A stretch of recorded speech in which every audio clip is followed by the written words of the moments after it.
పరలోకమందున్న మా తండ్రి, మీ వాక్యం వినడానికి మరలా ఈ శ్రమల గుండా నడుస్తున్న మాకు మరొక అవకాశాన్ని అనుగ్రహించి వాక్యము ద్వారా తండ్రి మా మీద మీరు ఎట్టు భారాన్ని కోరుతున్నారు గ్రహించి మీ చిత్తానుసారంగా మేము జీవించడానికి మాతో మా అందరితో మీరు మాట్లాడండి. బైబిల్ చదువుతున్నప్పుడు అనేకులకు తండ్రి అర్థం కాని మీ చిత్తాన్ని తండ్రి మేము వివరించి మాట్లాడుకోవడానికి ఇదే నాన్న తండ్రి మాతో మాట్లాడండి. లోకమంతా తండ్రి స్తంభించిపోయినా మీ వాక్యం వినడానికి తండ్రి మాకు అనుకూలతను మీరు ఏర్పాటు చేశారు. దాన్ని బట్టి మీకు స్తుతులు చెల్లిస్తూ, అలాగే తండ్రి బిడ్డను కోల్పోయిన మా ప్రియులు మా సహోదరులు తండ్రి అన్నయ్యకి వదనమ్మలకి తండ్రి శాంతిని అనుగ్రహించండి. సమాధానం నెమ్మది మీరే దయచేయండి తండ్రి. ఎవరైతే ఇబ్బందులు ఉన్నారో మీకు తెలుసు తండ్రి, వాళ్ళందరితో మీరు మాట్లాడతారని కోరుతూ క్రీస్తున్నామని ప్రార్థన సమర్పిస్తున్నాము తండ్రి. ఆమేన్. కొన్ని విలువైన సంగతులు మనం నేర్చుకుందాం. చాలా ప్రాముఖ్యమైనవి. నిజానికి రాలేమేమో అనుకున్నాం, అలాంటి పరిస్థితుల్లో మేము కూరుకుపోయాం. అయినా దేవుని కృపను బట్టి రావడం జరిగింది. ఓకేనా? ఏది ఏమైనా కొన్ని గంభీరమైన సంగతులు మనం నేర్చుకుందాం. మీ ప్రార్థనలో జ్ఞాపకం చేసుకోండి. మా ఆత్మీయ సహోదరులు శ్రీకాంత్ గారి యొక్క మగబిడ్డ నిన్నే పుట్టాడు, ఈరోజు చనిపోయాడు. అక్కడికి వెళ్ళి ఇదిగో డైరెక్ట్గా ఇక్కడ రావడం జరిగింది. వాక్యాన్ని వినడానికి మీరు అందరూ వస్తారు కనుక ఆ కారణం చెప్పడం మానేయకూడడం మనసు ఒప్పుకోక ఆ బరియల్ గ్రౌండ్ నుండి డైరెక్ట్ ఇలా వచ్చేసాం. సరే, నిర్గమకాండం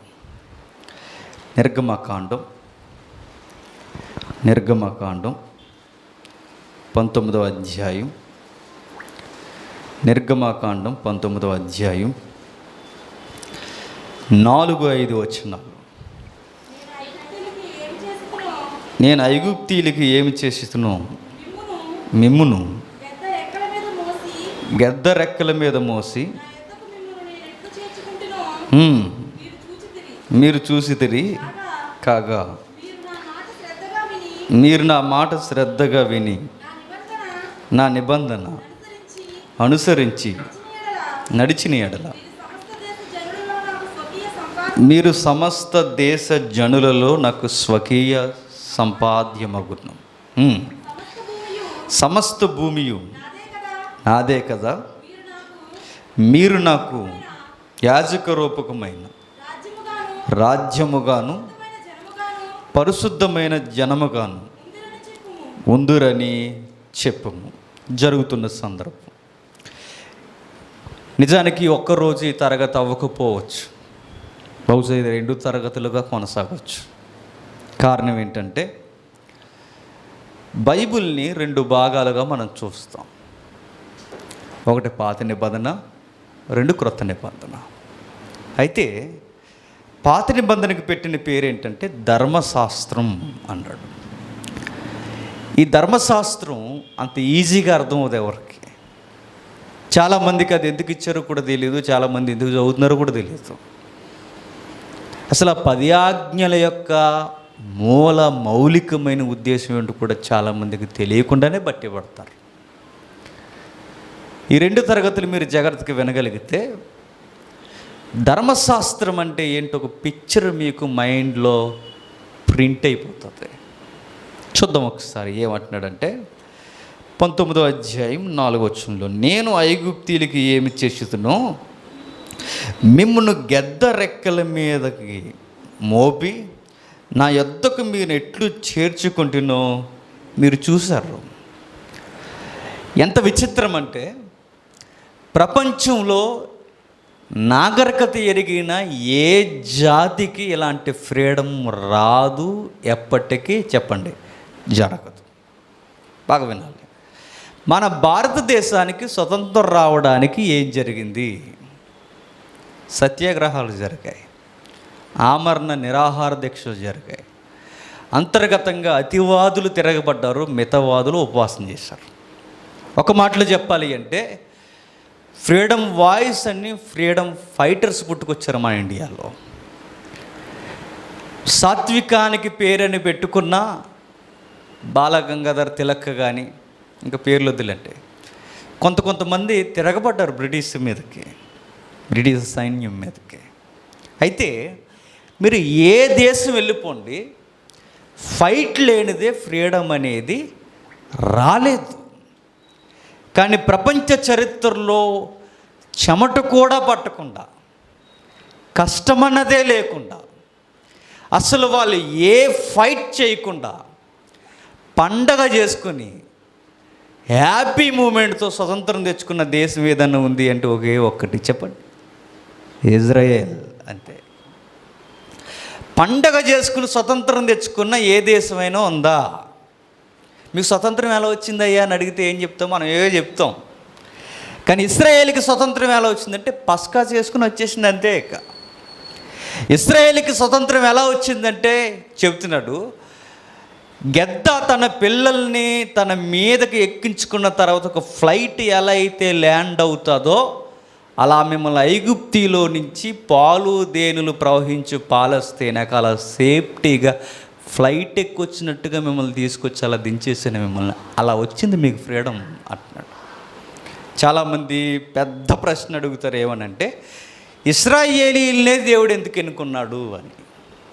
ఇశ్రాయేలీలు ఏంటో మనకు తెలియాలంటే ధర్మశాస్త్రం తెలియాలి. ధర్మశాస్త్రం మూమెంట్ ఏంటో మనకు తెలిస్తే ఇశ్రాయేల్ ఏంటో మనకు తెలుస్తుంది. ఇశ్రాయేల్ ఏంటో మనకు తెలిస్తే, ధర్మశాస్త్రం ఏంటో మనకు తెలిస్తే, క్రీస్తుకు ముందు ఈ శాస్త్రాన్ని ఎందుకు దేవుడు తన పిల్లల మీద పెట్టాడో మనకు అర్థమవుతుంది. అప్పుడు ఇలాంటి ప్రశ్నలన్నిటికీ సమాధానం మీరే చెప్పవచ్చు.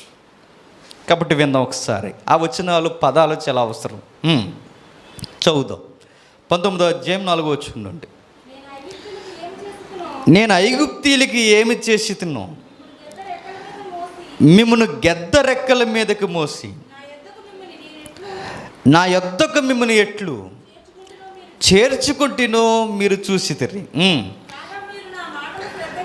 కాగా నా మాటలు మీరు శ్రద్ధగా విని నా నిబంధన అనుసరించి నడిచిన ఎడల మీరు సమస్త దేశ జనులలో నాకు స్వకీయ సంపాద్యమగుదురు. బాగా వినండి, అక్కడ కాగా అన్న పదం ఇచ్చాడు చూడండి. కాగా అంటే స్వతంత్రం మీరు అనుకుంటే రాలేదు, మరి నేను అనుకుంటే వచ్చింది.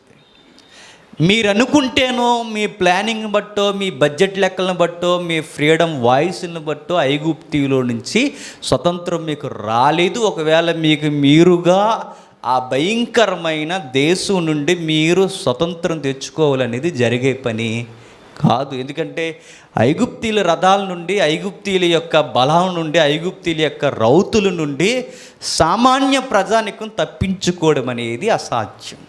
ఈరోజు ప్రజెంట్ అమెరికా, రష్యా లాంటి దేశాలు ఎలా అయితే ఉన్నాయో ప్రపంచ దేశాలు ఏలుతూ చాప కింద నీరులా ప్రపంచాన్ని గుప్పిట్లో పెట్టుకోవాలని చైనా లాంటి దేశాలు ఎలా అయితే ఉన్నాయో డెవలప్ అయిపోయాయి. ఆ రోజుల్లో కూడా ప్రపంచ దేశాలని టెక్నాలజీ చేత లేదా నాగరికత అభివృద్ధి చేత కళ్ళు పెద్దవి చేసుకునేలా తన వైపు తిప్పుకునే ఒకే ఒక్క దేశం చెప్పండి, ఐగుప్తి. అలాంటి ఐగుప్తి నుంచి మీకు ఫ్రీడమ్ రావడం అనేది అసాధ్యం. ఎందుకంటే మీరు యుద్ధ వీరులు కాదు, మీరు ఇటుకలు చేసుకునేవారు. మీ కుమారులు దాసులు, వారి కత్తి నైపుణ్యం ఎరిగిన వారు కాదు. ఒక మాటలో మాట్లాడుకోవాలంటే మోసేకి తప్ప ఇక ఎవరికి ఏ నైపుణ్యత లేదు. అలాంటి మీకు ఫ్రీడమ్ ఎలా వచ్చిందంటే కారణం ఒకే ఒక్కటే, కాగా నా వల్లే మీకు స్వతంత్రం వచ్చింది. కాబట్టి మీరు చేయాల్సింది ఏంటంటే మీరు అనుకుంటే రక్షింపబడలేదు కనుక, నేను అనుకుంటే రక్షింపబడ్డారు కనుక మీరు నా సొత్తు అన్నాడు. ఎవరట? ఇశ్రాయేలీయులైన మీరు నా సొత్తుగా ఉన్నారు కనుక మిమ్మల్ని ఎందుకు నేను రెఫరెన్స్గా ఈ ప్రపంచ పటం మీద మిమ్మల్ని ఎంపిక చేశానంటే మిగిలిన వారికి మీరు రెఫరెన్స్ అవ్వాలని. మాటలు బాగా వినాలండి, చరిత్ర ఇది. మీరు మిగిలిన వారికి నా దగ్గరికి రావడానికి ఒక రాజులుగా, ఒక యాజకులుగా, లేదా ఒక రాయల్ ప్రీస్ట్గా మీరు ఉండాలి. ఇప్పుడు నేను అడుగుతున్నాను, రాజులైన యాజకులుగా ఉండాలి అన్నాడు కింది పదాల్లో. రాజ్యముగాను, పరిశుద్ధమైన జనముగాను. ఇదే పదాన్ని కాస్తంత డెవలప్ చేసి పేతురు గారు వాడారు, తెలుసు కదా. కానీ వద్దు, ఇక టైం లేదు. పేతురు గారు వాడినది ఏంటంటే రాజులైన యాజక సమూహం. పేతురు గారు కోట్ చేసిన మాట ఎక్కడిదంటే ఇది ఎక్కడిది. పేతురు గారు సంఘానికి కోట్ చేసిన మాట ఎక్కడిది అంటే ఇది ఈ మాట పట్టుకెళ్ళి అక్కడ ఆయన కోట్ చేసి మాట్లాడాడు. అంటే దీన్ని బట్టి మనకు అర్థమవుతున్నది ఏంటంటే యాజకులుగా, రాజులుగా, పరిశుద్ధమైన జనముగా ఒక జనాంగాన్ని క్రైస్తవులకి ముంగుర్తుగా ఇశ్రాయేలు నిలబెట్టుకున్నాడట. ఇప్పుడు నేను అడుగుతున్నాను, యాజకుడు అంటే ఏంటి? యాజకుడు అంటే ఏంటి చెప్పండి. మిమ్మల్ని అడుగుతున్నాను, నేను అడుగుతున్నాను. యాజకులు అంటే పాస్టర్లు అనుకంటే. యాజకులు అంటే ఏంటి చెప్పండి? మధ్యవర్తులు. ఇప్పుడు అడుగుతున్నాను, ఇశ్రాయేలీలందరూ యాజకులైతే ప్రపంచానికి, దేవునికి వెళ్ళెవరు? అర్థమైపోలేక మధ్యవర్తులు. భారతీయుల్ని ఎందుకు ఎన్నుకోలేదంటే తర్వాత క్వశ్చన్ అది. ముందు ఇశ్రాయేల్ని ఎలా ఎన్నుకున్నాడంటే వాళ్ళ మీద ఈ భారం పెట్టడానికి కారణం ఏంటి అంటే మధ్యవర్తులుగా ఉండండి అన్నాడు. ఇలా గొప్పతనం ఏమీ లేదు, కొంచెం మధ్యన ఉండరా అన్నాడు అంతే. ఎవరిని? ఇశ్రాయేలీ. మిమ్మల్ని ఎంపిక చేసుకోవడానికి కారణం ఏంటంటే మీరు గొప్పోళ్ళని కాదు, మీ పితరులకు ఒక వాగ్దానం ఇచ్చాను. ఆయన పేరు అబ్రహాం. ఆయన దగ్గర నుంచి నాకు ఒక ప్లానింగ్ స్టార్ట్ అయింది, అది అమలు చేయాలనుకుంటున్నాను. కనుక మిమ్మల్ని ఒక జనాంగంగా ఏర్పాటు చేసి మిమ్మల్ని మధ్యవర్తులుగా పెట్టాను. అంటే ఇశ్రాయేలీల యొక్క మూమెంటు ఇప్పటికే ఇశ్రాయేలీల యొక్క కదలిక ప్రపంచానికి, దేవునికి మధ్య జరుగుతున్న చెప్పండి ప్రతి కదలిక ఒక సమాధానం అన్నమాట. ఇజ్రాయేల్ దేశంలో ఏమైనా జరిగిందంటే క్రైస్తవులు ఎందుకు ఉలికి పడతారంటే ఇశ్రాయేలీకి ప్రపంచ నాగరికతకి, ఇశ్రాయేలీకి ప్రపంచ భవిష్యత్తుకి సంబంధాలు ఉన్నాయి. రక్షణ స్టార్ట్ అయింది వాళ్ళ దగ్గర నుంచే. రక్షణకి యూదుల నుండే రక్షణ స్టార్ట్ అయింది. ఒక మాటలో చెప్పాలంటే మళ్ళీ రెండవ రాకడ, వారి యొక్క తీసుకునే నిర్ణయాలు కూడా వారితో ముడిపడడం. ఇది ఎంత పెద్ద సబ్జెక్ట్ ఇది. మనకు చాలా విచిత్రంగా అనిపిస్తుంది. ఇవన్నీ ఒక లైన్గా మనకు తెలిస్తే బైబిల్ అంతా అలా ఈజీగా మనకు అర్థమైపోతుంది. అలాంటి ప్రయత్నంలో ఒక ప్రయత్నం ఈరోజు ఒక మొదటి భాగం విందాం మనం. ఇశ్రాయేల్ని ఎందుకు ఎంపిక చేసుకున్నాడంటే ఇదిగో నాకు మీరు మధ్యవర్తులుగా ఉండాలి అన్నాడు. అలా కథ అలా ముందుకు నడుస్తుంది. ఎవరెవరితో మాట్లాడుతుందంటే మోసే గారు ఇశ్రాయేలుతో మాట్లాడుతున్నాడు దేవుడు చెప్పిన మాటలు. మీరు పెద్దగా ఫీల్ అయిపోకండి, సమస్త భూమి ఆయనదేనట. అక్కడ ఉందిగా, సమస్త భూమి నాదే, సమస్త భూమి మీద ఉన్న ప్రజలు కూడా నా వాళ్ళే, అంతా నాకు సంబంధించిందే. అయితే ఈ అంతటితో నేను ముడిపెట్టుకోవడానికి మొదటిగా నేను పొత్తు పెట్టుకునేది ఎవరితో అంటే ఇశ్రాయేలీలైన మీతో నేను పొత్తు పెట్టుకుంటున్నాను కనుక మీరు మధ్యవర్తులుగా వ్యవహరించండి. ఇప్పుడు పొత్తు పెట్టుకున్నాడు కనుక ప్లానింగ్స్ రెడీ అవుతాయి. ఎందుకు ఈ పాఠం చెప్తుందంటే ఈ మధ్య ఎక్కువ అడుగుతున్నారు. ఏంటి ఆ ప్రశ్నలు? ఏమి అడుగుతున్నారు చెప్పండి ప్రశ్నలు. ధర్మశాస్త్రం అంటే ఏంటి, ధర్మశాస్త్రం ఎందుకు ఇచ్చాడు, ఈ ప్రశ్నలు. ఇంక మళ్ళీ అడగకూడదు. ఇంక చెప్పిన తర్వాత మళ్ళీ అడిగంటే నువ్వు చాలా గొప్పడు అన్నమాట. ఇంక అడగకూడదు ఇది, ఎందుకంటే అంత వివరంగా మనకు రాయబడింది బైబిల్లో. చూద్దాం ఒకసారి కాస్తంత ముందుకు మనం అలా వెళ్ళగలిగితే 19వ అధ్యాయం 10వ వచనంలో ఒక మాట ఉంది చూడండి. యెహోవా మోసేతో నువ్వు ప్రజల యొద్దకు వెళ్ళి నేడును రేపును వారు తమ బట్టలు ఉతుక్కొని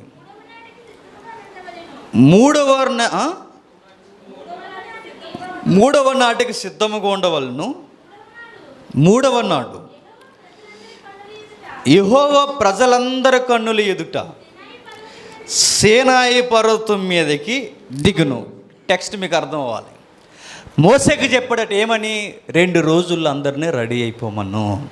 ఎందుకు ప్రభువా అంటే మోసే గారు చెప్పే పెద్ద జవాబు ఏంటంటే మీరు ప్రపంచానికి జవాబుదారి కాబోతున్నారు. అంటే మాకు స్వతంత్రం ఎందుకు వచ్చింది ఐగుప్తిలో నుంచి అంటే, ప్రపంచానికి స్వతంత్రం ఇవ్వడానికి దేవుడు ముందు మీకు స్వతంత్రం ఇచ్చాడు. అర్థమవుతుంది ఈ మాటలు? ప్రపంచానికి స్వతంత్రం ఇవ్వడానికి ముందు మీకు స్వతంత్రం ఇచ్చాడు. మిమ్మల్ని నిలబెట్టుకున్నది ఎందుకంటే మీతో ఒక నిబంధన చేసుకోబోతున్నాడు. అయితే ఇప్పుడు మేము ఏం చేయాలి అంటే, పరిశుద్ధ జనముగా దేహాన్ని మనసును కూడా పరిశుద్ధపరచుకోండి అన్నాడు. 2 రోజుల్లో మొత్తం క్లీన్ అయిపోయాలి, మొత్తం ఏమవుతున్నాయో అందరూ సర్దేసుకోవాలి, ప్యాకప్ అయిపోవాలన్నట్టు. 3వ రోజుకి అంతా రెడీ అయిపోవాలన్నట్టు. ఎందుకు మోసే గారు అని అడిగితే, దేవుడు మనతో మాట్లాడడానికి రాబోతున్నాడు. ఎక్కడి నుంచి? పరలోకం నుంచి భూమి మీద ఉన్న మానవ జాతి అయిన మనతో, నాతో, మీతో మాట్లాడడానికి భూమి మీదకి రాబోతున్నాడు. గనుక మనం అందరం ఎలా ఉండాలి? వస్తున్న ఆయన పరిశుద్ధ దేవుడు కనుక మనం కూడా ఎలా ఉండాలి? పరిశుద్ధంగా ఉండాలి. ఇది దేవుడు చెప్పాడు కనుక ఖచ్చితంగా మీరు ఏం చేస్తారంటే, తలంటు స్నానాలు చేస్తారో, పాపాలకి పాప పరిహారార్థం బలిస్తారో, ఏం చేస్తారో తెలియదు, కానీ మొత్తం మీద లోపాలన్నీ సరి చేసుకున్నారు. 16వ వచనం. 3వ నాడు ఉదయం అయినప్పుడు ఆ పర్వతం మీద ఉరుములు మెరుపులు, సాంద్రమేఘము, పాలెములోని ప్రజలందరూ వణికిరి. దేవుని ఎదుర్కోడకు పాలెములోని ప్రజలను అవతలికి రప్పింపగా వారు పర్వతము దిగువన నిలిచిరి. యెహోవా అగ్నితో సీనాయి పర్వతం మీదకి దిగి వచ్చెను. అదంతయు ధూమమయమయుండెను. పర్వతమంతయు మిక్కిలి కంపించెను. ఆ బోరధ్వని అంతకంతకు బిగ్గరగా మ్రోగెను. మోసే మాట్లాడుచుండగా దేవుని కంఠస్వరము చేత అతనికి ఉత్తరమిచ్చెను. బాగా విందాం. దేవుని యొక్క రాక ఆ రోజు ఎలా ఉందట? సింపుల్గా ఏమొచ్చలేదట. ఆయన అక్కడ కొన్ని పదాలు: ఉరుములు, మెరుపులు, ధ్వని, భీకరమైన వాతావరణం. అంటే దేవుడు వచ్చి మోసేతో మాట్లాడడానికి ఆ రోజు వాతావరణం ఎలా ఉంది? ఉరుములు, మెరుపులు, పర్వతం అంతా దద్దరెళ్ళిపోయి, ఒక్క మాటలో చెప్పాలంటే పశువులు తాకినా మనుషులు తాకినా ఆ పర్వతాన్ని అనుమతి లేకుండా తాకితే చచ్చేంత మరణకరమైన ప్రమాదం ఉందట. గమ్మత్తు ఏంటంటే, ఈ ఉరుములు మెరుపుల కింద వచ్చిన దేవుడు, ప్రభువా ఎందుకు ప్రభువా ఇంత భీకరంగా నువ్వు వచ్చావు, ఇంత భీకరంగా నువ్వు చెప్పడానికి మా దగ్గరకు వచ్చావు దేనికి అని అడిగితే ఒక మాట అంటున్నాడు 20వ వచనంలో. యెహోవా సీనాయి పర్వతం మీద, అనగా పర్వతం శిఖరం మీదకి దిగి వచ్చెను. యెహోవా పర్వత శిఖరం మీదకి రమ్మని పిలవగా మోసే ఎక్కిపోయాను. అప్పుడు యెహోవా ప్రజలు చూచుటకు యెహోవా యొద్దకు అద్దు మీరి వచ్చి అనేకులు నశింపకుండునట్లు నీవు దిగిపోయి వారితో ఖండితముగా ఆజ్ఞాపించు. మరియు యెహోవా వారి మీద పడుకుంటున్నట్లు యెహోవా యొద్దకు చేరు యాజకులు తమ్మును తామే పరిశుద్ధపరచుకోవాలి. ఇంటికి వెళ్ళిన తర్వాత చదువుకోండి. జరుగుతున్న పదం ఏంటంటే, ఎందుకు ప్రభువా ఇంత భీకరంగా వీళ్ళకి ఎలాంటి భీకర వాతావరణంలో దర్శనమిస్తున్నావంటే జాగ్రత్తగా ఉంటారని అంటాడు. అదే కదా చెప్పాడు అక్కడ. ఎవరైనా తాకకుండా తమ్మును తాము ఏంటో గ్రహించుకోవడానికి జాగ్రత్తగా ఉండమని. మరొక మాట ఏమన్నాడంటే, ఏం మాట్లాడాడంటే, ప్రభు ఇంత భీకరమైన వాతావరణంలో వీళ్ళ దగ్గరకు వచ్చావు కదా, ఏమిటి కారణం అని అడిగితే, ఆ ప్రజలు బాగా వినాలి. ఇంటర్నల్గా ఉన్న మాట నేను చెప్తున్నాను. ఆ ప్రజలు పర్వతాన్ని తాకొద్దు, పరిశుద్ధంగా ఉండమని చెప్పాను. అలా ఉన్నారో లేదో పరీక్ష కూడా వాళ్ళకి, ఎవరికి? ప్రజలకి. అలా లేకుండా వచ్చినట్టు టచ్ చేస్తే ఏమవుతాడు? పోతాడు.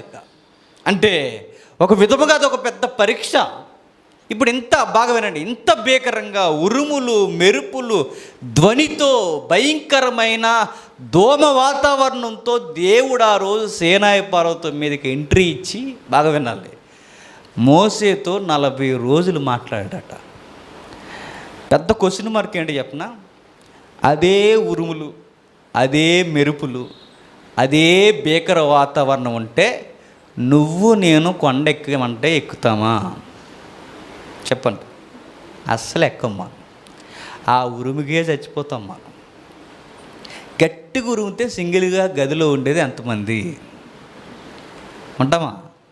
మీ అమ్మగారిది, మనకి 25 ఏళ్ళు వయసు వచ్చినా అమ్మగారి దగ్గరకో నాన్నగారి దగ్గరకో నలుగురిలోకో పోయి కూర్చుంటాం. ఎందుకు? చెప్తే బాగోదని ధైర్యం కొరకు వెళ్ళి కూర్చుంటాం. ఉరుమునా భయం, మెరిసినా భయం. పెద్ద మెరుపు వచ్చేసింది అనుకుని ఉంటారా? దెబ్బకు లేచి వెళ్ళిపోతారు. ఇంపార్టెంట్ ఫోన్ వచ్చినా మాట్లాడరు. ఉరుముతున్నప్పుడు మాట్లాడతారా? పిడికి మీద పడిపోద్దని చేయరు. ఉరుమున మెరిసిన భయం మనకి. నేను అంటున్నాను, ఈ ఉరుములు మెరుపుల మధ్య ఈ మనగాడు ఆ పర్వతం ఎక్కుతున్నంటే మోసే గుండె ఎలాంటిది? అది దమ్మున్న గుండె. ఎవరిది? అది చిన్న మనిషి కాదన్నమాట ఆయన. అలాంటివి తట్టుకొని ఎక్కుతున్నాడంటే మోసే గారి గుండె ధైర్యం ఎలాంటి ధైర్యం? నీకు చీకటి అంటే భయం, ఉరుమంటే భయం, మెరుపు అంటే భయం, దూపం అంటే భయం. ఒక్క మాటలో చెప్పాలంటే నువ్వంటే నీకు నీడలోనే భయం, చీకటిలోనే భయం. కానీ మోసే గారిని చూడండి, ఏమీ భయపడకుండా ఆయన కొండెక్కి వెళ్ళాడట. 40 రోజులు ఉపవాసం ఉండి దేవునితో మాట్లాడట. నేను అంటున్నాను, 40 రోజులు ఉపవాసం ఉండి దేవునితో మాట్లాడినప్పుడు మోసేకి దేవుడు ఏం చెప్పాడు? నేను అడుగుతున్నా, మిమ్మల్ని అడుగుతున్నాను, చెప్పండి.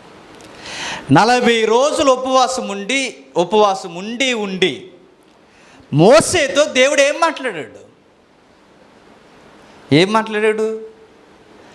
10 ఆజ్ఞలు ఇచ్చాడు. బాగా వినాలి. ఏంటి? 40 రోజులు దేవుడు పర్వతం మీద మాట్లాడి పరలోకం నుంచి భూమి మీదకి వచ్చి దేవుడు ముద్రించి ఇచ్చిన మాటలేంటి? 10. ఎన్నట? 10. ధర్మశాస్త్రం అంటే ఏడు స్టార్ట్ అవుతుంది చూడండి. 10 ఆజ్ఞలు ఇచ్చాడట. 10 ఆజ్ఞలు జాగ్రత్తగా పాటించమన్నాడట. ఇప్పుడు నేను అడుగుతున్నాను, 10 ఆజ్ఞల్లో కొంచెం విడదీయండి. 10 ఆజ్ఞల్లో చేసేవి 2, చెయ్యకూడని గుర్తుపెట్టుకోండి 8. అర్థమైతే దాన్ని తెక్క. 10 ఆజ్ఞలే కదా అనుకోకండి, చాలా పెద్ద పాఠం ఉంది అక్కడ. ఏం జరుగుతుందో చూడండి, చదువుదాం ఒకసారి. 10 ఆజ్ఞలు సహజంగా ఏమిటి? విశ్రాంతి దినం, తర్వాత దేవుణ్ణి మొదటి ఆజ్ఞ, ఆకాశం అందు కానీ భూమి అందు కానీ భూమి కింద నీళ్ళ యందు కానీ దేవుని తప్ప ఎవరిని పూజించడానికి వీల్లేదు. మొదటిది దేవుణ్ణే ఆరాధించాలి. 2 దేవుణ్ణి ఆరాధించడానికి విశ్రాంతి దినం పాటించాలి. మేజర్ పాయింట్స్ చెప్తున్నాను. ఇక మిగిలిన 8 ఏంటంటే వ్యభిచరించొద్దు, అబద్ధం ఆడొద్దు, దొంగిలించొద్దు, చెప్పండి, పొరుగు వానిది ఆశించొద్దు, ఇంక ఎక్సెట్రా ఎక్సెట్రా ఎక్సెట్రా. ఇవన్నీ 8. చేయకూడనివి 8 ఉన్నాయి, చేసేవి 2 ఉన్నాయి. ఆ 2 ఏంటి చెప్పండి? దేవుణ్ణి ఈయన మాత్రమే ఆరాధించాలి, విశ్రాంతి దినం ఖచ్చితంగా చేయాలి. ఇప్పుడు అడుగుతున్నాను, చేసేవి 2, చేయకూడని 2, ఇది ఈజీగా ఉందా? చెప్పండి, కష్టంగా ఉందా? ఈజీగానే ఉంది. 2 చేయలేమండి. 2 ఇక 2 కూడా చేయకపోతే ఇంక బైబిల్ అట్టుకు తిరగడం వేస్ట్. ఇక 2 చేయమన్నట్ట, 2 చేయండి, 8 చేయకండి అన్నట్టు. ఇప్పుడు నేను అడుగుతున్నాను మరలా, ఉరుములు మెరుపులు భీకర వాతావరణంలో దేవుడు సీనాయి పర్వతం మీదకి వచ్చి సీరియస్గా చెప్పింది ఏంటో చెప్పనా? ప్రజల్ని అబద్ధం ఆడొద్దని చెప్పాను. ఇది చెప్పడానికట, లీగల్గా మాట్లాడుకుందాం, ఇది చెప్పడానికట పరలోకంలో ఆ దూతల సమూహం నుంచి పరలోకం నుంచి భూమి మీదకి వచ్చి దేవుడు సీరియస్గా ఈ ఉరుముల మెరుపుల మధ్య మోసేకి చెప్పింది ఏంటంటే ప్రజల్ని అబద్ధం ఆడొద్దని చెప్పు అన్నాడట. నీకు ఇలాగ అర్థమవుతుంది. ఒక మాట చెప్తా. 3-4 లక్షలు పెట్టి ఆనంద భారతిలో పెద్ద మీటింగ్ పెట్టేసిన తర్వాత స్పీకర్ గారు రయ్యని వచ్చేసి అక్కడ దిగిపోయి, నేనే అనుకోండి, అక్కడ దిగిపోయి సీరియస్గా అయినా మెట్ల మీద మెట్లు ఎక్కేసి అందరూ వింటుండగా, వేల మంది జనం వింటుండగా ప్రసంగంలో మొదటి మాట అబద్ధం ఆడుకు అన్నాను అనుకోండి, మీకు ఎలా ఉంటుంది? 4 లక్షలు ఇట్టింది నువ్వు చెప్పడానిక అనుకోండి. ఆ మాత్రం మేము చెప్పలేము, అధ్యక్షులు చెప్పలేరు, ఎవడో కుర్రగోడు నిలబడితే చెప్పలేరు. ఇంత మీటింగ్ పెట్టి ఇంత అడావుడి చేసి ఇన్ని చేస్తే చెప్పిన మాట ఏంటి? ప్రసంగం అబద్ధం చెప్పకు, దొంగతనం చేయకు, వ్యభిచారం చేయకని చెప్తే ఎలా ఉంటుందండి? ఈ మాత్రం దానికి ఇంత ఎందుకండి అనుకుంటాం. కానీ గమ్మత్తు ఏంటి చెప్పనా? ఇంత భీకర వాతావరణంలో కూడా పరలోకం నుంచి దేవుడు భూలోకానికి వచ్చి అబద్ధం ఆడొద్దు అని 10 ఆజ్ఞలు ఒక ఆజ్ఞగా ఇచ్చాడంటే మనిషి నైతికంగా ఎంత దిగజారిపోతే దేవుడు ఆ మాట ఎత్తి ఆజ్ఞ పెడతాడో ఒకసారి లెక్కేయండి. నా మాట అర్థమైతే ధన్యత. అబద్ధం ఆడొద్దన్న మాట ఇంత సీరియస్గా పరలోకం నుంచి వచ్చి చెబుతున్నాడంటే మనిషి నైతికంగా ఎంత పతనం అయిపోయాడో అర్థం అవ్వలేక. దొంగతనం చేయొద్దని ఒక సింపుల్ టర్మ్ కూడా దేవుడు మాట్లాడుతున్నాడంటే, ఒక కామనగా ఉండే ఆలోచన కూడా దేవుడు వచ్చి పరలోకం నుంచి వచ్చి అబద్ధం ఆడకండ్రా, దొంగతనం చేయకండ్రా అని దేవుడే చెబుతున్నాడంటే సొసైటీ ఆ రోజుకి నైతికంగా ఎంత దెబ్బ తినేసిందో మనకు అర్థం అవ్వాలి. మీకు అర్థమవుతుందా? అంటే ఎంత సీరియస్ విషయం కాకపోతే అబద్ధం కొరకు, దొంగతనం కొరకు, వ్యభిచారం కొరకు నైతికమైన విలువలు మాట్లాడుతున్నాడంటే కనీసం అవి తప్పని కూడా అనిపించట్లేదు ఎవరికి? ప్రజలకి. మీరు అబ్జర్వ్ చేయండి. మధ్యకాలంలో ఎంతో ఈజీగా మనం అబద్ధం అనేస్తాం. కారణం ఏంటి చెప్పండి? అలవాటు అయిపోయింది. నైతిక విలువలు మర్చిపోయాం. ఇంకా విచిత్రం ఏంటి చెప్పినా, అసలు అబద్ధం ఆడుతున్నప్పుడు మన మనసు కూడా ఇది అబద్ధం అని చెప్పట్లేదంటే నువ్వు నైతికంగా ఎంత దిగజారిపోయావు. పక్కోడు వస్తువు తీయకూడదని ఇంకిత జ్ఞానం కూడా నీకు రావట్లేదంటే నైతికంగా నువ్వు ఎంత దిగజారిపోయావు. క్రైస్తవ సభలకు వచ్చి చెప్పులు వేసుకెళ్ళిపోయే వాళ్ళు ఉన్నారు తెలుసా? మరి ఇంకేమనాలిక? మొబైల్ మర్చిపోతే ఆ మొబైల్ అటు నుంచి ఇంటికి కట్టుకెళ్ళిపోయే వాళ్ళు ఉన్నారు తెలుసా? అంటే నైతికంగా పెరిగారనాలా, ఈ చిన్న విషయాల్లో కూడా దిగజారిపోయారనాలా చెప్పండి. మరి ఇలాంటి చిన్న విషయాల్లో కూడా దిగజారిపోతే దీన్ని బెంచ్ మార్క్గా ఈ చిన్న స్థాయి నుంచే పెట్టి మాట్లాడకపోతే ఏమనాలి? పరలోకం నుంచి భూలోకానికి దేవుడు వచ్చి సీరియస్గా చెప్పింది ఏంటంటే అబద్ధం ఆడొద్దని అన్నాడంటే అబద్ధం అలవాటైపోయి బతుకుతుంది ప్రపంచం ఆ రోజు. దొంగతనం చెయ్యొద్దన్నాడంటే దొంగతనం పర్లేదని బతుకుతున్నారు ఆ రోజు.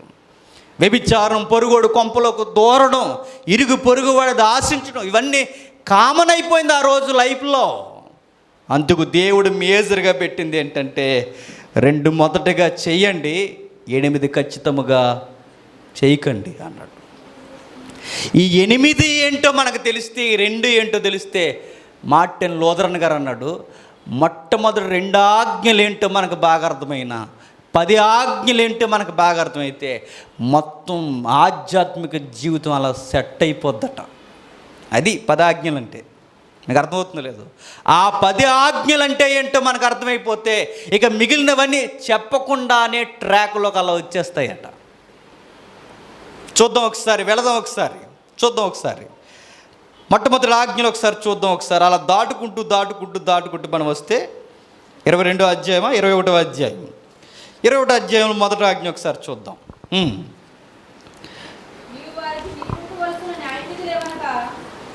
20వ అధ్యాయం అమ్మా, 20వ అధ్యాయం మొదటి వచనం.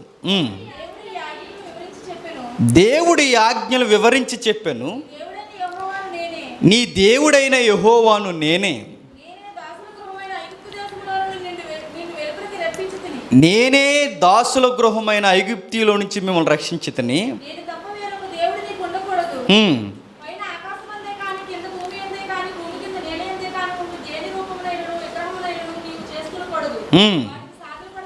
వాటికి సాగులు పడకూడదు, వాటిని పూజించకూడదు. ఒకసారి ఆగుదాం. మరలా నేను ఒక చిన్న ప్రశ్న అడుగుతున్నాను. పాటించేవన్నీ, చేసేవన్నీ 2, చేయకూడనివన్నీ 8. మరలా తిరిగేసి అడుగుతున్నాను ప్రశ్న.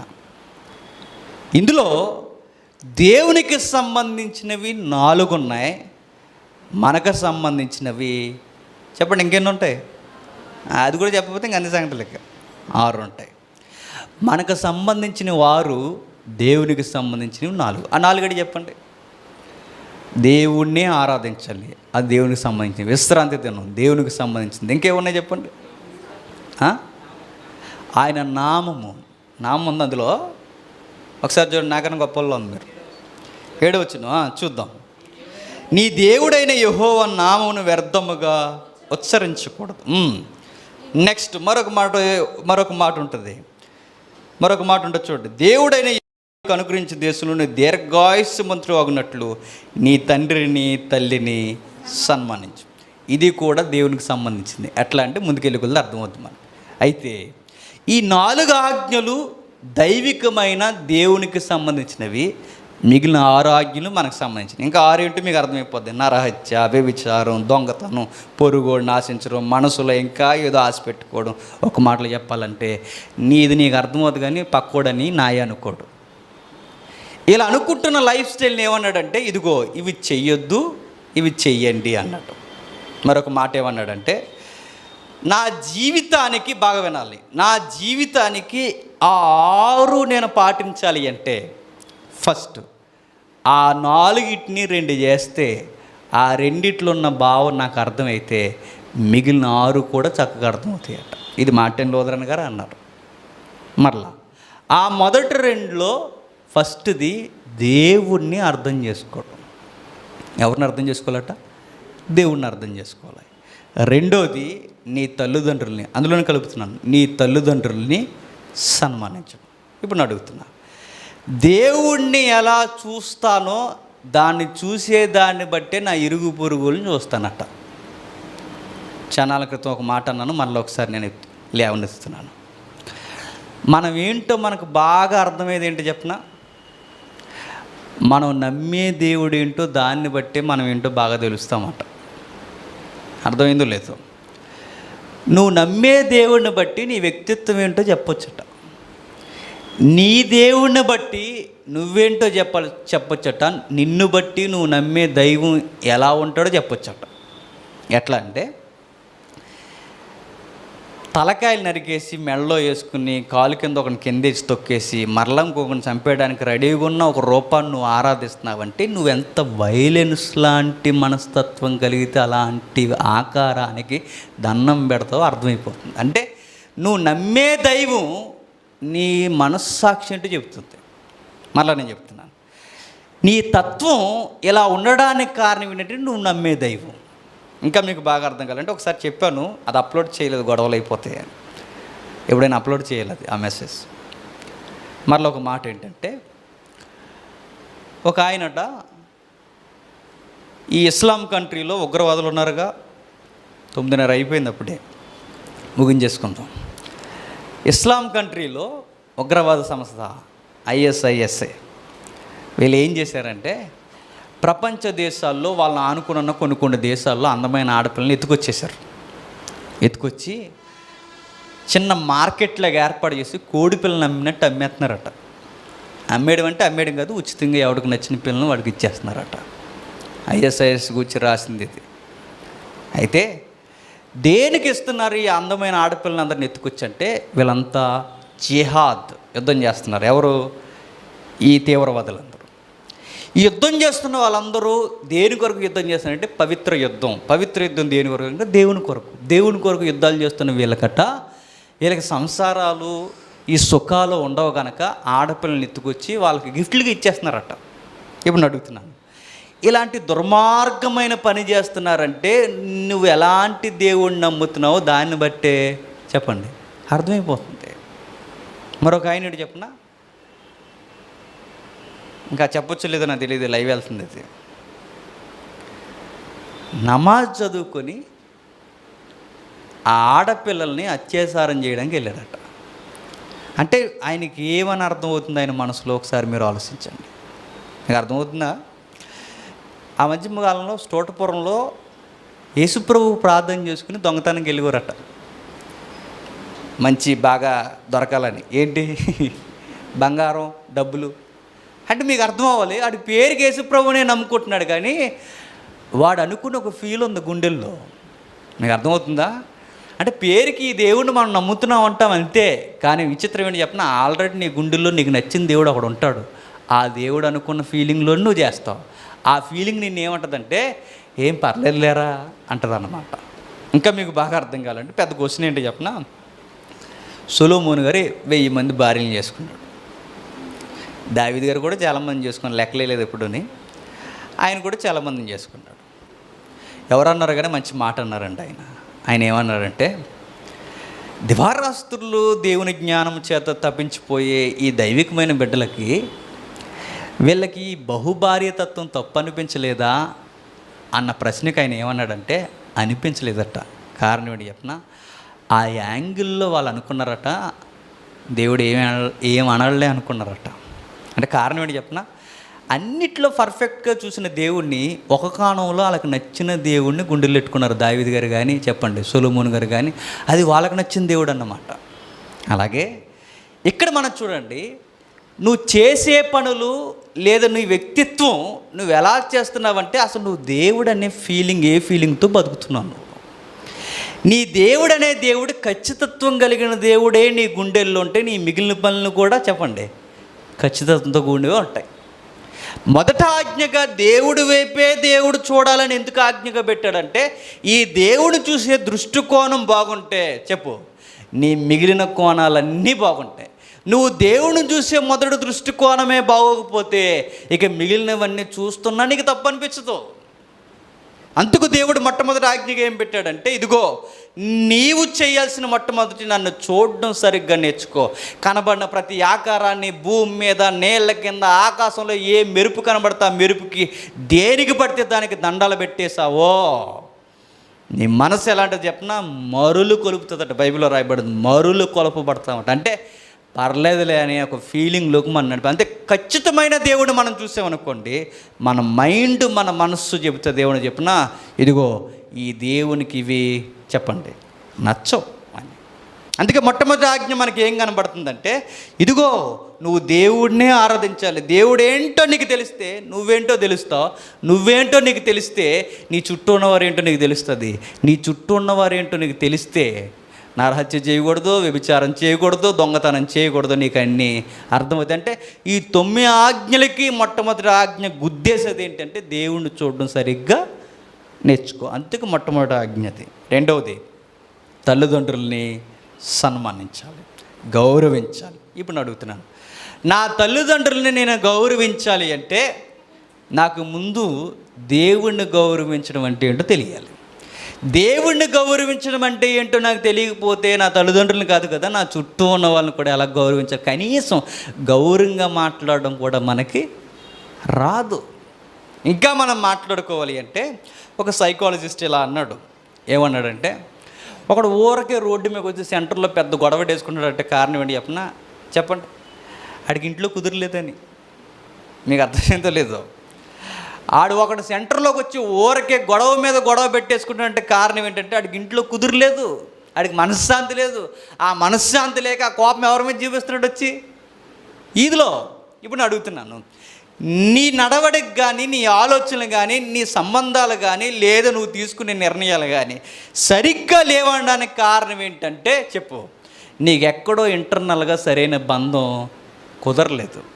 ఆ అంతర్గతమైన బంధం నీకు సరిగ్గా కుదరలేదు కనుక నీ మైండ్ సెట్ సరిగ్గా లేదు. నీ మైండ్ ఎప్పుడైతే బాగోలేదో నువ్వు ఎదుటివారిని ఎలా గౌరవించాలో నీకు తెలియదు. నీ మైండ్ని కరెక్ట్ వేలో పెట్టేది ఒక్కటే, నీ మైండ్లో దేవుడిని ఏమని ఊహించుకుంటున్నావు, దాన్ని బట్టే మనకి దశ నిర్ణయింపబడుతుంది. కాస్తంత ముందుకెళ్ళి మనం మాట్లాడుకుంటే, దేవుడు ఆ 10 ఆజ్ఞలు ఇచ్చిన తర్వాత మరలా 10 ఆజ్ఞలు ఒక మాట నేను అడుగుతున్నాను. 10 ఆజ్ఞల్లో 9 క్రియలకు సంబంధించినవి, 1 చెప్పండి మనసుకు సంబంధించి, 9 క్రియలకు అంటే అవి క్రియలలోనే కనబడతాయి. 10వది అది మనస్సు ఎరిగిన దేవునికి మాత్రమే కనబడుతుంది. 9 అదోలా మేకప్ చేయొచ్చు కానీ 10వది మాత్రం దొరికేస్తాం. ఎవరికి? దేవుడికి. ఖచ్చితంగా దేవుడు దొరుకుతాం. మనం మనసు ఎరిగిన వాడికి ఖచ్చితంగా మనం దొరుకుతాం. ఇంకా గమ్మత్తైన మాట ఏంటంటే, ఎందుకు ఈ ప్రధానమైన ఆజ్ఞలు నేను ప్రతీదీ పాటించాను? నువ్వు ఏ ఆజ్ఞ పాటించాలన్నా క్రొత్త నిబంధన అందే, అన్నిటికీ మూలం అదే. అంతే. యేసుక్రీస్తు వారి దగ్గరికి ఒక రోజు ఒక పెద్ద మనిషి వచ్చాడు యేసుప్రభు దగ్గరికి. వచ్చి యేసుప్రభుని అడుగుతున్నాడు ఏమనంటే, ప్రభువా, నువ్వు మంచి బోధకుడివి, మేము విన్నాము. నాకు పెద్ద ప్రశ్న వచ్చేసింది. ఆ ప్రశ్న ఏంటంటే, ధర్మశాస్త్రాన్ని ఒక మాటలో చెప్పగలుగుతావా అన్నాడు. ఎవరిని? యేసుప్రభుని. అప్పుడు యేసుప్రభు అన్నాడు, ఒక మాటలో చెప్పనన్నాడు ఆయన. ఎందుకంటే అది ఒక మాటలో చెప్పేది కాదు. మరి 2 మాటల్లో చెప్పాడు ఆయన? 2 మాటల్లో చెప్పాడు. ఆ 2 మాటలు ఏంటి? నీ మనసుతో, పూర్ణ మనసుతో, పూర్ణ ఆత్మతో నీ తండ్రి అయిన దేవుణ్ణి మాత్రమే సేవించాలి. రెండోది, నిన్ను వలె నీ పొరుగు వారిని ప్రేమించాలి. ఇదే ధర్మశాస్త్రం అన్నాడు. అడిగినోడు ఒకటి అడిగాడు, చెప్పిన ఆయన 2 చెప్పాడు. ఎందుకు ఈ 2 చెప్పాడంటే, ఈ 10 ఆజ్ఞలు 2 ఉన్నాయట. మీకు లెక్కలు అర్థమవుతున్నాయి లేదు? ఈ 10 ఆజ్ఞలు 2 ఉన్నాయట.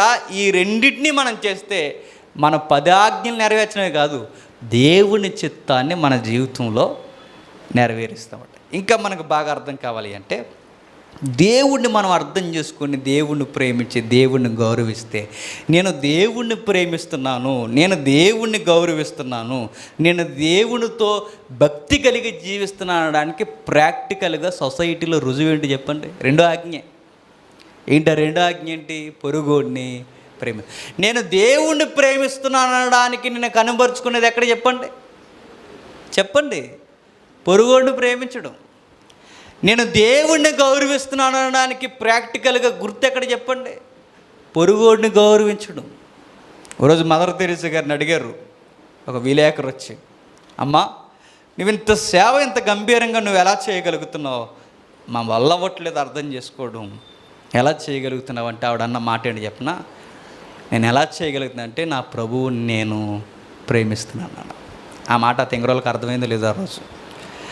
నా ప్రభువుని నేను ప్రేమిస్తున్నాను కనుకే నేను ఇంత చేయగలుగుతున్నాను. ఎలా అని కాస్తంత వివరముగా అడిగితే, నా ప్రభు నా కొరకే కాదు చనిపోతా, ఆ కుష్ఠరోగి కొరకు, ఆ వృద్ధుడి కొరకు, ఆ నలిగిపోయిన వృద్ధురాలి కొరకు, వీళ్ళందరి కొరకు నా ప్రభు చనిపోయాడు. నా ప్రభు ఆ గుడ్డివాడి కొరకు, ఆ కుంటివాడి కొరకు, ఆ వృద్ధుడి కొరకు, ఈ వృద్ధురాలి కొరకు చనిపోతే, నా ప్రభు వీరి కొరకు కూడా చనిపోయాడు అంటే, నా ప్రభు వీరిని కూడా ప్రేమిస్తున్నాను. నా ప్రభువు నేను ప్రేమిస్తానని చెప్పుకున్నప్పుడు, నా ప్రభువు ప్రేమించిన వారిని కూడా నేను ప్రేమించాలి. అది ధర్మశాస్త్రం. ఎందుకు చెబుతున్నాడు దేవుడు ధర్మశాస్త్రాన్ని గురించి అంటే, దేవుడిని నేను ప్రేమిస్తున్నానని మొట్టమొదటి ఆజ్ఞ నేను నెరవేరుస్తున్నానికి గుర్తు ఏంటంటే, వెనకాలే 2వ ఆజ్ఞ నెరవేర్చుకుంటూ నేను రావాలట. ఆ 2వ ఆజ్ఞ ఏంటంటే, ఇతరులను గౌరవించాలి, ఇతరులను మనం ప్రేమించాలి. చాలామంది ఏమంటారంటే, 10 ఆజ్ఞలు ఇప్పుడు లేవండి అంటారు. ఆ డైలాగ్ విన్నారు ఎప్పుడైనా? 10 ఆజ్ఞలు కొట్టేశారండి, 10 ఆజ్ఞలు ఇప్పుడు లేవండి. ఎవడన్నాడు లేవని? 10 ఆజ్ఞలు ఉన్నాయి. నైతిక విలువలు ఎప్పుడు దేవుడు కొట్టాడు? మీకు ఒకసారి చెప్పాను. ఆచార కర్మకాండలు వద్దన్నాడు, నైతిక విలువలు వద్దని లేదైనా. దొంగతనం ఆ రోజు చేయకూడదు, ఈరోజు చేయకూడదు. అబద్ధం ఆ రోజు ఆడకూడదు, ఈరోజు ఆడకూడదు. వ్యభిచారం ఆ రోజు చేయకూడదు, ఈరోజు చేయకూడదు. ఎదుటోడు ఆ రోజు ఆశించకూడదు, ఈరోజు ఆశించకూడదు. మరి మారినవి ఏంటంటే, ఆ రోజు గొర్రె పిల్లని వేశారు, ఈరోజు నువ్వు గొర్రె పిల్ల వైపు చూడు. ఆ గొర్రె పిల్ల యేసుక్రీస్తు. మారింది, ఆచారం మారింది, ఆరాధన మారింది, విలువలు మాత్రం మారో, ఎప్పటికీ మారే అవకాశం లేదు. ఇప్పుడు మనకు అర్థమవుతున్నది. యోహాను గారి పత్రికలో కూడా చెప్పాడు ఏమనంటే, ఒకసారి చూద్దాం, చూసి ముగించేసుకుందాం, మిగిలిన భాగాన్ని వచ్చే వారం కొనసాగిద్దాం. 1 యోహాను పత్రిక 4వ అధ్యాయం, 1 యోహాను పత్రిక 4వ అధ్యాయం 20-21 వచనాలు.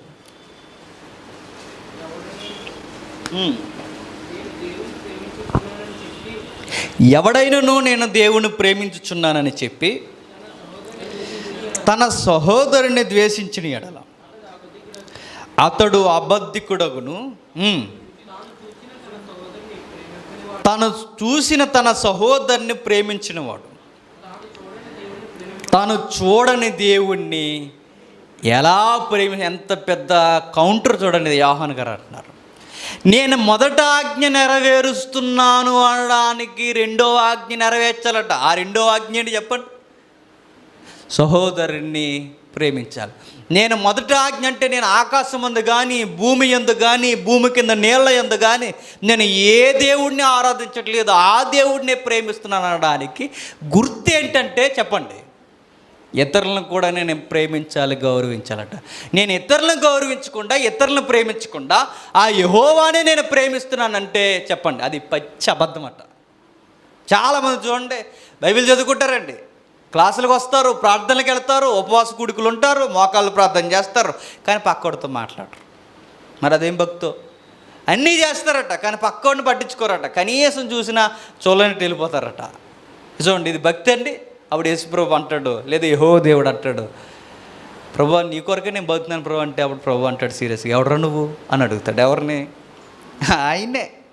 ఆయనే అడుగుతాడు. ఎందుకు అలా అడుగుతాడంటే కారణం ఒకే ఒకటి, నువ్వు ఇతరులను ప్రేమించలేనప్పుడు, ఇతరులను గౌరవించలేనప్పుడు, నేను ఇష్టపడే ప్రజలు నువ్వు పట్టించుకోలేనప్పుడు నువ్వెవరివి అని అడుగుతాడు.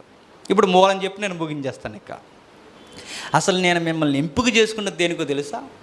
ఇశ్రాయేల్ ఒక మాట ఇశ్రాయేల్ మనసులో పెట్టుకుంటే, నేను ఎంపిక చేసుకున్నది ఎందుకో తెలుసా?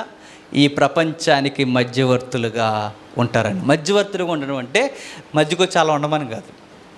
మధ్యవర్తులుగా ఉండడం అంటే నాకు అంబాసిడర్స్గా, నాకు ఇమేజ్గా, నాకు ప్రతినిధులుగా మీరు ఉన్నప్పుడు మీరు నన్ను ప్రతిబింబాల వాళ్ళకు చూపించాలి.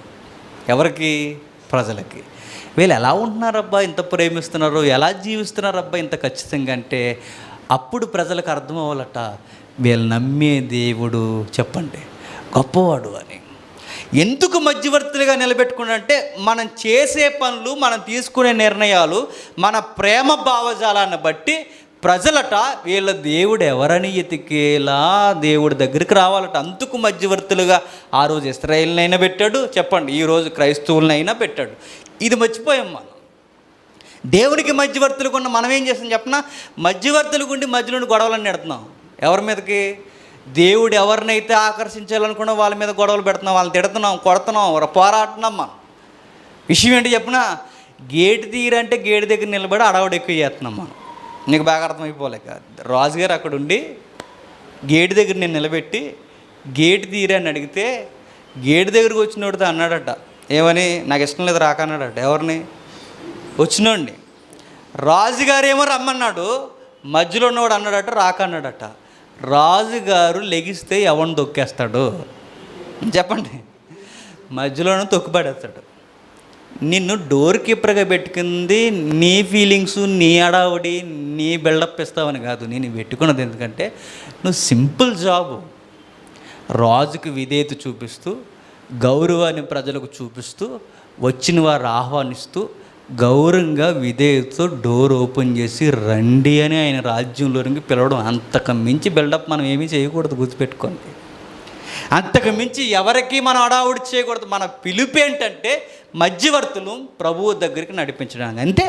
ఇంకంతకు మించి ఇంకేమీ లేదు.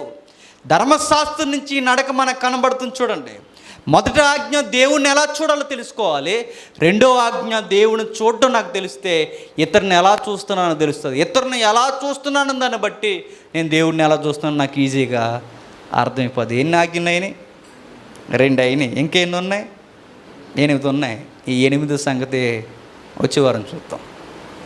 మిగిలిన సంగతులు ఏమున్నాయి? ధర్మశాస్త్రం రాను రాను క్రొత్త నిబంధనకి ఏం ముగింపు వచ్చిందో వచ్చే వారం చూద్దాం. చాలా అలసిపోయి ఉన్నాం, ఏడ్చున్నాం, హృదయాలు అన్నీ అలసిపోయి ఇలా బరియల గ్రౌండ్ నుంచి వచ్చాం. వచ్చే వారం కలుసుకుందాం. ముఖ్యంగా మీ నుండి మేము కోరుకుంటున్నది ఒకే ఒకటి, ఆ నలిగిపోయిన కుటుంబం కొరకు ప్రార్థన చేయండి. ప్రార్థన చేసుకుందాం. పరలోకమందున్న మా తండ్రి, నిజమే దేవా, ఆ రోజు ఇశ్రాయేలీలనైనా ఈరోజు మమ్మునైనా తండ్రి మాకు స్వతంత్రాన్ని ఇచ్చి మేము ఏ పోటీ యుద్ధాలు ఏమీ చేయకుండా తండ్రి ఒక నిత్య జీవపు ఊపిరిని మాకు ఇచ్చి తండ్రి ప్రపంచ ప్రజలకి మధ్యవర్తిగా నిలబెట్టావంటే కారణం ఒకే ఒక్కటి, మీ స్వరూప సుగుణాలను మేము చూపిస్తూ ప్రజలను తండ్రి మీ వద్దకు పిలుపునివ్వడానికి తండ్రి ముందుగా మమ్మల్ని పిలుచుకున్నారు. ఇందులో మా గొప్పతనం ఏమీ లేదు దేవా. మీ స్వకీయ సంపాద్యముకు జనముగా ఉన్న ఆ రోజు నుంచి ఈ రోజు వరకు తండ్రి మీ మధ్యలో ఏ అడావిడి చేయడానికి అర్హత లేదు తండ్రి. మేము ఏ పోటీ చేశామని మాకు స్వతంత్రం వచ్చింది దేవా. మేము ఏ విజయాలు సాధించామని తండ్రి, ఏమి గెలిచామని తండ్రి ఈరోజు మేము నిలబడ్డాం తండ్రి. ఏమీ లేదు చెప్పుకోవడానికి, కేవలం మీ ఉచిత కృప. మా పితరుల దగ్గర నుంచి మీరు ఇచ్చిన వాగ్దానాలు తండ్రి మా జీవితాల్లో నెరవేర్చడానికి తండ్రి మమ్మల్ని పట్టుకున్నారు. గంభీరమైన వాతావరణంలో తండ్రి సేనాయి పర్వతం మీద దిగు తండ్రి మనుషులు మర్చిపోయిన మౌలికమైన 10 ఆజ్ఞలు తండ్రి మా జీవితాల్లోనికి చొప్పించడానికి మీరు తీర్చిదిద్దిన శిలా శాసనాల తండ్రి ఎప్పటికీ మా జీవితాలు, మా హృదయాల మీద తండ్రి బలమైన మౌలికమైన విషయాలు దేవా. అవి చూడడానికి చిన్నవైనా మా జీవితంలో పాటించవలసిన అతిపెద్ద విషయాలు తండ్రి. అలాగే తండ్రి మా ప్రియులు, మా సహోదరులు, మీ బిడ్డలు తండ్రి మానవ తప్పిదము వలన తండ్రి మీరు 12 మగబిడ్డనిచ్చిన మనుషులు తీసుకున్న తప్పుడు నిర్ణయాలు తండ్రి, తప్పుడు వైద్యం వలన తండ్రి బిడ్డను కోల్పోయారు దేవా. వారికి తగిన సమాధానం అనుగ్రహించండి. మరలా మీ చిత్తమైతే తండ్రి బంగారం లాంటి బిడ్డను అనుగ్రహించండి తండ్రి. ఆ బిడ్డకి భవిష్యత్తు ఎలా ఉండబోతుందో మాకు తెలియదు తండ్రి. ఆ బిడ్డ భవిష్యత్తు తిరిగిన మీరు ముందుగానే తీసుకెళ్ళిపోయారేమో మాకు తెలియదు. ఏది ఏమైనా తండ్రి మీకే మహిమ, మీకే ఘనత తండ్రి. అలాగే తండ్రి మా సహోదరులు ప్రతి ఒక్కరి విషయంలో తండ్రి వారి ఆరోగ్యాల కొరకు మీకు మొరపెడుతున్నాం. వారిని కూడా స్వస్థపరచండి. మరలా పిలుచుకోండి, మీ రాజ్యంలో నిలబెట్టుకోండి. ప్రత్యక్షంగా పరోక్షంగా తండ్రి ఈ స్థానిక సంఘం కొరకు కష్టపడుతున్న ప్రతి ఒక్కరిని మీరు ఆదరిస్తారని కోరుతూ వచ్చే వారం తండ్రి ఈ గలిబిలి పరిస్థితుల నుండి, శ్రమల నుండి కాస్తంత ఊరట మాకు కలిగించి అనుకూలతను మాకు ఏర్పాటు చేస్తారని కోరుతూ అన్ని విధాలుగా మీకు లొంగిపోతూ క్రీస్తునామని ప్రార్థన సమర్పిస్తున్నాము తండ్రి. ఆమేన్. సరే.